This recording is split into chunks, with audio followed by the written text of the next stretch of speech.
নমস্কার বন্ধুরা, এই গরমে একটা স্বাস্থ্যকর রেসিপি লাউয়ের। আর খুব তাড়াতাড়ি এই রান্নাটা হয়ে যায়। উনুনের পাশে গরমে থাকতে কারোরই ভালো লাগে না, তাই খুব তাড়াতাড়ি যাতে লাউয়ের রেসিপিটা হয়ে যায় সেটাই আজকে আপনাদের সাথে শেয়ার করব। দেখে নিন কিভাবে আমি লাউ আর ছোলার ডাল দিয়ে রেসিপিটা তৈরি করেছি। এখানে লাউ, একটা বড় সাইজের লাউ আমি কেটে নিয়েছি স্কোয়ার স্কোয়ার করে।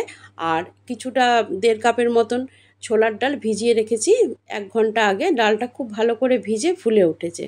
এবার এই ছোলার ডাল আর লাউটা মিশিয়ে আমি রান্নাটা করব। প্রথমে একটা কুকার নিয়ে নেব। প্রেশার কুকারের মধ্যে লাউটা ভালো করে ধুয়ে রেখেছিলাম দিয়ে দিলাম। ভেজানো ছোলার ডালটাও দিয়ে দিচ্ছি জলটা ছেঁকে।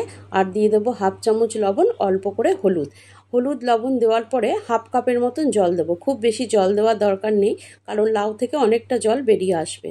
আর একটা মাত্র সিটি দিয়ে আমি কুকারটাকে নামিয়ে নেব।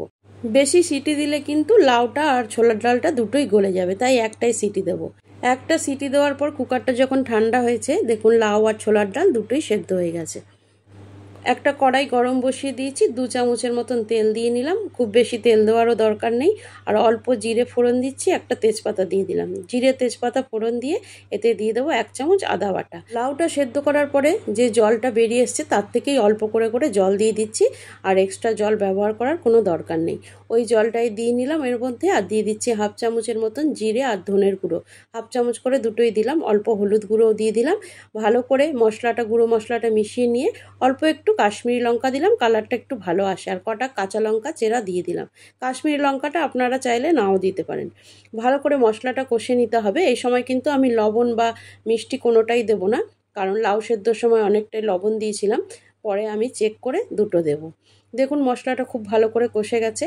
এবার সেদ্ধ করে রাখা ছোলার ডাল আর লাউটা এতে দিয়ে দিলাম। আর খুব ভালো করে মিশিয়ে নেব। মিশিয়ে নেওয়ার পরে লবণটা এবার দেখে নিতে হবে। 1/2 চামচ লবণ দিয়ে দিলাম আর 1/2 চামচ চিনি দিয়ে দিলাম। আপনারাও নিজেদের স্বাদ অনুযায়ী লবণ আর চিনিটা দিয়ে নেবেন। লবণ চিনিটা মিশিয়ে দেওয়ার পরে গ্যাসের ফ্লেমটা একটু হাই করে দেবো আর জলটা খুব ভালো করে শুকিয়ে নেব। লাউ সেদ্ধর পরে যদি দেখেন অনেকটা জল বেরিয়েছে, পুরো জলটা যদি ব্যবহার করতে না চান ফেলে দেবেন না, অন্য কোনো তরকারি বা ডালে সেটা ব্যবহার করে নেবেন। দেখুন আমার রেসিপিটা একদমই রেডি হয়ে গেছে। অল্প ধনেপাতা কুচনো দিয়ে আমি নামিয়ে নিচ্ছি। আপনারা খুব চটজলদি এই রেসিপিটা বানিয়ে নিতে পারবেন। আর ভাতের সাথে তো দুর্দান্ত লাগে, রুটি দিয়েও খুব ভালো লাগে। যদি ভালো লাগে লাইক করবেন আর বন্ধুদের সাথে শেয়ার করতে ভুলবেন না। নতুন বন্ধু হয়ে থাকলে সাবস্ক্রাইব করে পাশে থাকার অনুরোধ রইল। খুব সহজে এই রেসিপিটা বাড়িতে বানান আর কমেন্ট করে আমাকে জানাবেন।